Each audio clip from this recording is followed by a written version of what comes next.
Bethlem Royal Hospital, history's most notorious mental hospital in London.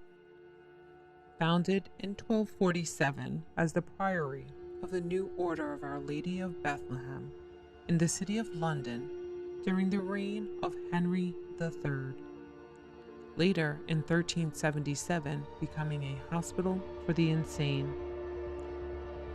One of the distressing treatments invented by Erasmus Darwin, grandfather to Charles, was called rotational therapy and involved putting a patient in a chair suspended in the air, who was then spun around for hours. They were then dunked in cold baths, starved, and beaten. Mental illness was treated as a disease of the body rather than the mind. The patients were prescribed enforced vomiting, bleeding, and diarrhea to somehow purge their melancholic behavior. Moreover, caustic substances were applied to the surface of the skin of these patients to make it blister and burn, attempting to draw out the ill humors. The hospital moved a short distance to Moorfields in 1676, and then again to St. George's Fields in Southwark in 1815. This building consisted of a central block with two wings of 3 stories on either side. Female patients occupied the west wing and males the east. As at the Moorfields, the cells were located off galleries that traversed each wing. Each wing contained only 1 toilet, 1 sink, and cold baths. Incontinent patients were kept on beds of straw in cells in the basement gallery. This space also contained rooms with fireplaces for attendants. A wing for the criminally insane was now a new legal category, which separated criminal activity and abuse to non-criminal patients. By the end of the 1830s, Bethlehem had a population of 364 patients. A notorious aspect of Bethlehem was its availability to public, as a public attraction where wealthy patrons would often pay a shilling to gawp at the unfortunate souls locked in the asylum. It is said that Bethlehem received 96,000 visitors annually. Is speculative in the extreme.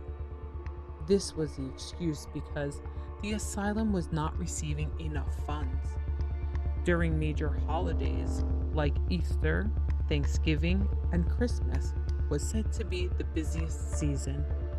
What these rich gawkers did not know nor care were the beatings, torture, and experiments these patients went through so they may act out and give the public a good show. The plan being why the asylum was helpful to society and needed the funding to control this so-called population. Visitors were also allowed to poke, taunt, abuse, and unfortunately sexually abuse patients. This occurred as far back as 1598 and finally stopped around 1815.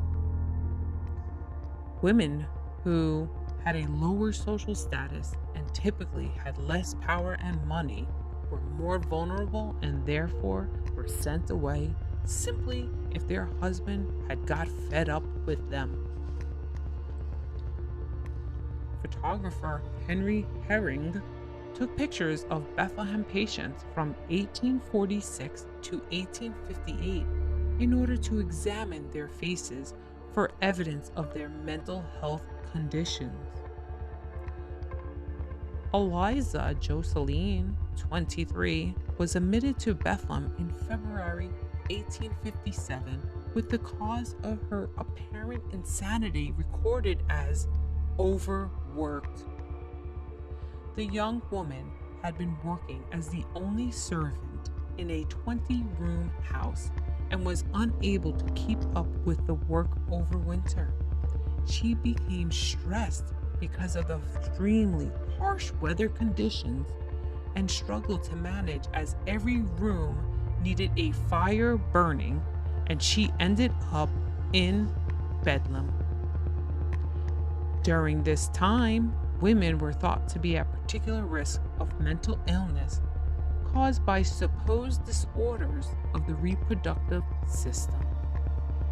The 20th century ushered in the mental hospital, replacing Asylum, and in 1930, a new Bethlehem Hospital opened in a more rural setting, with patients living in cottages, taking classes, and recreating in the grounds.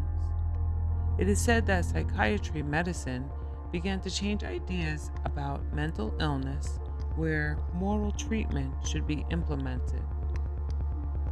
This hospital is still open and has had recent developments as late as 2014.